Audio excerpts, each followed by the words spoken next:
Image copyright EPA. Image caption. Signs of metal fatigue were found where the fan blade separated from the engine. Experts said a similar engine fault behind a fatal mid-air engine explosion that punctured a passenger jet window was reported in 2016. It has emerged. A female passenger died after she was nearly sucked from the cabin of a Southwest Airlines flight traveling from New York to Dallas on Tuesday. Investigators say there was a fault with the engine's fan blades, the cause of the incident 2 years ago. U.S. aviation authorities are to order inspections of similar jet engines. Southwest Airlines Flight 1380, a Boeing 737 which was carrying 149 people, was forced to make an emergency landing at Philadelphia Airport on Tuesday following a fault with one of its CFM56-7B engines. An initial investigation found evidence of metal fatigue where a fan blade had broken off, according to the U.S. National Transportation Safety Board, NTSB.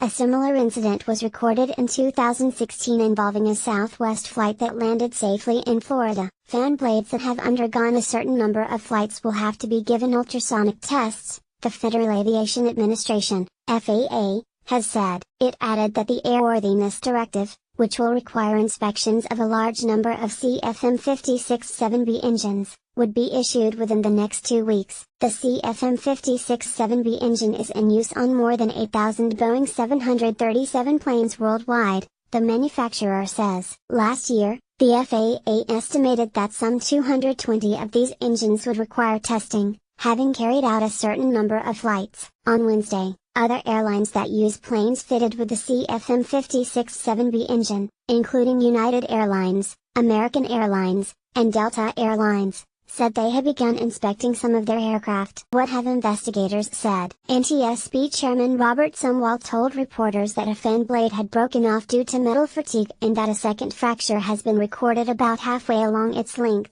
He could not say if the incident indicated a fleet-wide issue with the Boeing 737-700. Image caption. The airliner made an emergency landing at Philadelphia International Airport. Mr. Sumwalt also said a casing on the engine was meant to contain any parts that come loose, but, due to the speed, the metal was able to penetrate the shell. The FAA did not say how many engines would be inspected.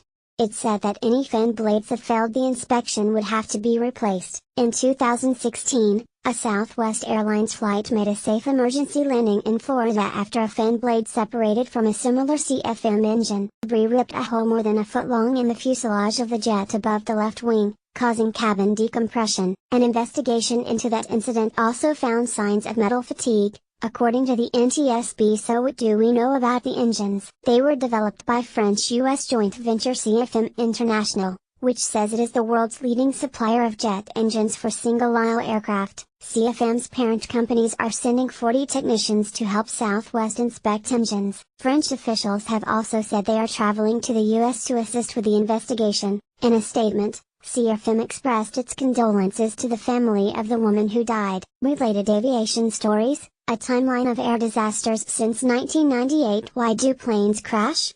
Bird v. Plane, the battle for airspace. Who is the victim?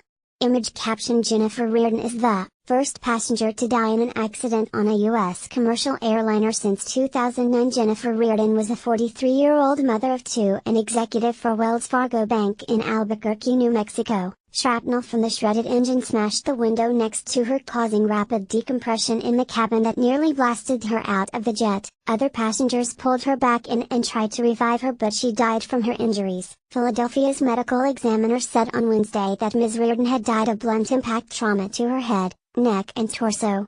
7 other passengers were slightly injured. Ms. Reardon was the first passenger to die in an accident on a U.S. commercial airliner since 2009. Who piloted the aircraft?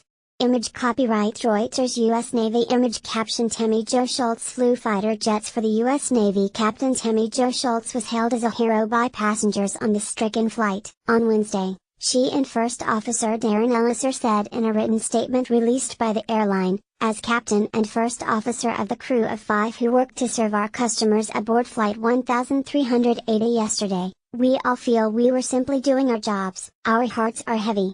They said they were working with investigators and would not be talking to the media. Media playback is unsupported on your device. Media caption. Air traffic control. I'm sorry, you said there is a hole? Captain Schultz, a New Mexico native, graduated with university degrees in biology and agribusiness before joining the military. She served in the U.S. Navy for 10 years and flew fighter jets before leaving active service in 1993 after achieving the rank of lieutenant commander. Her husband, Dean Schultz, is also a pilot for Southwest, according to a relative. On social media, some compared the mother of two with Captain Chesley Sully Sullenberger, who glided a U.S. Airways plane into New York's main waterway in 2009 in what became known as the Miracle on the Hudson. A film about the incident became a box office hit in 2016. How did the drama unfold? About 20 minutes after the twin-engine Boeing 737 took off, shrapnel pierced the passenger compartment, causing the plane to lose pressure and rapidly descend. With oxygen masks over their mouths, passengers screamed and braced for impact. For a few seconds, the aircraft rolled to an angle of 41 degrees before leveling out and starting an emergency descent, federal investigators said on Wednesday. Southwest 1380, we're single engine, the pilot radioed to air traffic control. We have part of the aircraft missing, so we're going to need to slow down a bit, she said, adding that some passengers had been hurt. Injured passengers? Okay, and is your airplane physically on fire? Asks a male voice in the tower, according to a recording released by officials. No, it's not on fire, but part of it's missing, Captain Schultz replies. They said there's a hole, and someone went out, she calmly adds.